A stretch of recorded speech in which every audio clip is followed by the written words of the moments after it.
Fala Nação Atleticana, tudo bem com vocês? O meu nome é Luiz, sejam bem-vindos ao canal Palavra do Atleticano. E no vídeo dessa sexta-feira eu vou utilizar um comentário que foi feito num vídeo aqui do canal para explicar um ponto que eu considero importante para o projeto esportivo do Atlético Paranaense. Então fiquem comigo que logo depois da vinheta a gente volta para falar tudo sobre esse assunto.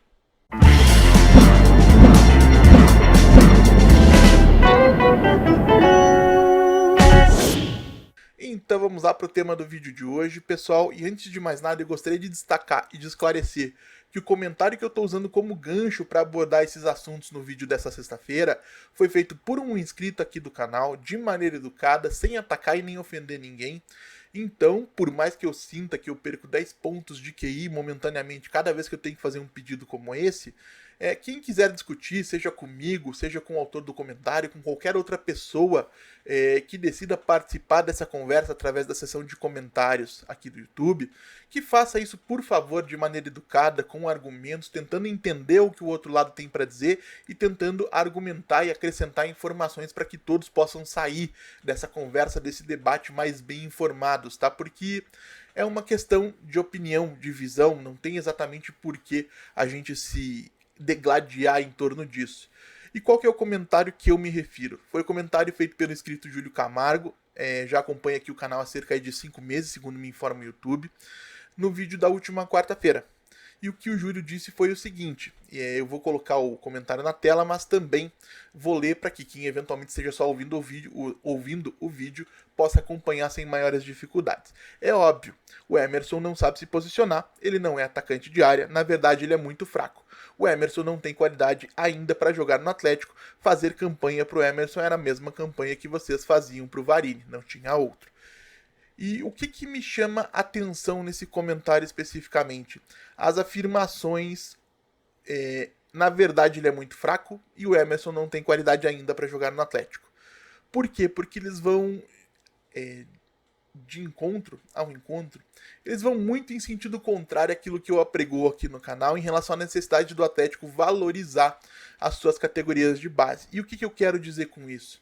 É chato repetir, mas eu sempre digo, e vou continuar dizendo porque é fundamental ter essa noção.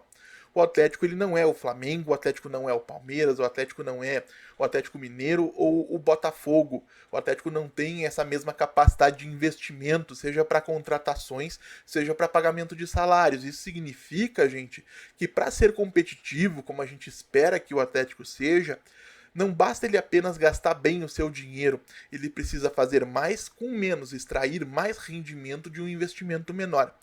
E para que isso aconteça, um dos pontos fundamentais é justamente a valorização e a utilização dos meninos das categorias de base. E para quando a gente fala de um processo de formação, de transição desses jogadores para o futebol profissional, a gente vai acabar exigindo tempo e paciência. E eu falo aqui em relação ao Emerson como exemplo, mas já tem muita gente fazendo comentários semelhantes em relação ao João Cruz, por exemplo, tá? E falando especificamente do Emerson, que eu defendi que fosse titular, não mudei de ideia desde quarta-feira, acredito que ele tinha assim que ter começado. O Diório é um centroavante limitado, que deve deixar o Atlético no final da temporada, até pela questão salarial, pelo alto valor que foi investido. Ele não teve um retorno nem próximo daquilo que o investimento feito nele justificaria a torcida imaginar. E a diretoria tá assim maluca para se ver livre dele o quanto antes, enquanto o Emerson é um ativo do clube. O Emerson é um dos destaques da geração dele nas categorias de base, um jogador que pode jogar tanto pelo lado quanto no comando do ataque, inclusive nos tempos mais recentes esteve jogando no comando do ataque também nas categorias de base, tá? E por que me assusta a afirmação ele é muito fraco ou ele não tem qualidade para jogar no Atlético? Porque o Emerson, gente, ele tem 20 anos de idade, tá na sua primeira temporada como profissional e disputou somente 9 partidas na carreira, tá?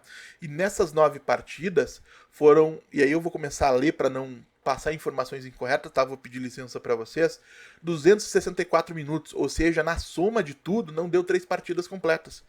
O Emerson esteve em campo durante mais de 45 minutos em uma partida, durante mais de 30 minutos em 2 partidas e durante menos de 30 minutos, então menos de meia hora, em 6 dessas 9 partidas.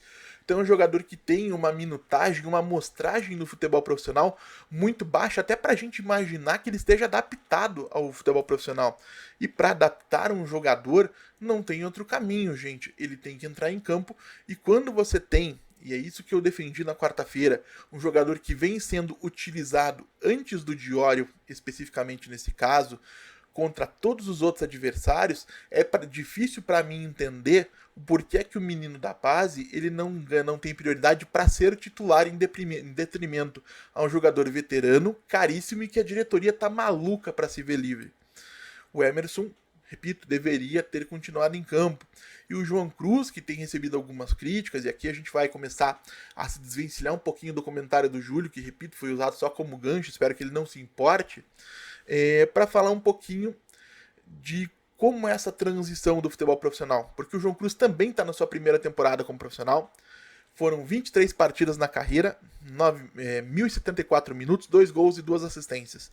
268,5 minutos para participar diretamente de um gol. Então é como se o João Cruz, a cada partida, vamos supor que ele jogasse o tempo todo em todas as partidas, é como se ele participasse diretamente de um gol na primeira partida, na segunda, na terceira não, na quarta de novo, na quinta e na sexta não, na sétima ele participa de novo. É uma participação bem razoável, inclusive para um jogador mais experiente do que ele, tá?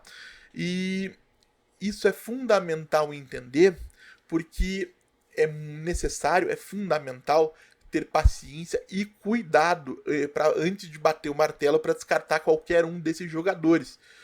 Especialmente quando eles foram destaques das categorias de base, como é o caso do Emerson e como também é o caso do João Cruz, que inclusive jogador de seleção de base.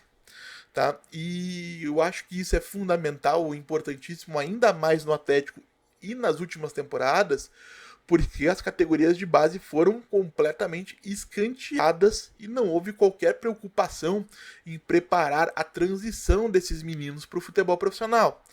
O Emerson tem ajudado, né, entrando no segundo tempo, na maior parte do tempo, mas tem sido útil, tanto como um substituto de um atacante de lado, quanto eventualmente jogando como homem de referência, porque ele tem essa versatilidade.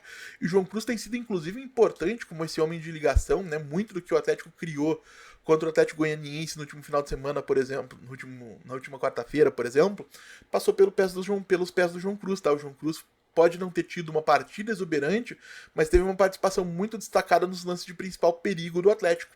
E o fato de eles terem sido capazes de ajudar até esse momento, no meio de uma temporada onde o Atlético nada fez para preparar essa transição, para permitir que eles transicionassem do futebol de base para o futebol profissional, é por si só um autêntico milagre, tá? Os dois deveriam ser muito valorizados por isso, na minha forma de ver. Tanto é que, se a gente for se recordar, a gente tem uma série de exemplos, e aí eu vou trazer de novo informações que eu separei aqui para vocês. O Renan Lodge, que é um jogador que a torcida gostava muito, e com toda razão, lógico, ele estreou profissionalmente com a mesma idade do João Cruz lá em 2016, mas foi aparecer bem mesmo no futebol profissional em 2018, depois do Campeonato Paranaense de Aspirantes, com o Thiago Nunes, né? O Bruno Guimarães, em 2017, no finalzinho de 2017, estava com um pé e meio na rodoviária para voltar para Osasco, né? Para voltar para o Audax, quando surgiu a oportunidade dele disputar aquele Campeonato Paranaense. Aí se destacou e aconteceu tudo aquilo que a gente viu. O Léo Pereira, que formou dupla de zagueiros com o Thiago Heleno, com o Thiago jogando pelo lado direito, a Logamarra, né? Era um jogador que antes de consolidar na equipe de aspirantes, depois na equipe profissional em 2018, ele tinha entrado em campo pela última vez no Atlético Paranaense em 2015, no comecinho de 2015, numa partida entre Atlético e Tupi, salvo engano, pela Copa do Brasil daquele ano, na segunda fase. Então, para vocês verem que o tempo de maturação e desenvolvimento de cada jogador varia muito.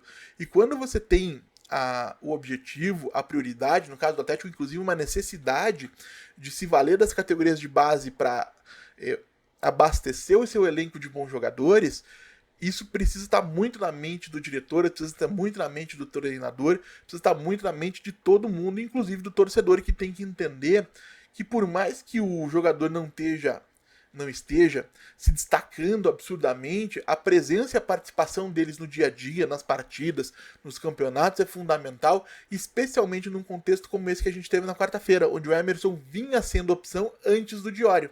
E aí no momento de ser titular ele teve essa preferência arrancada dele. Isso é uma coisa que me incomoda bastante.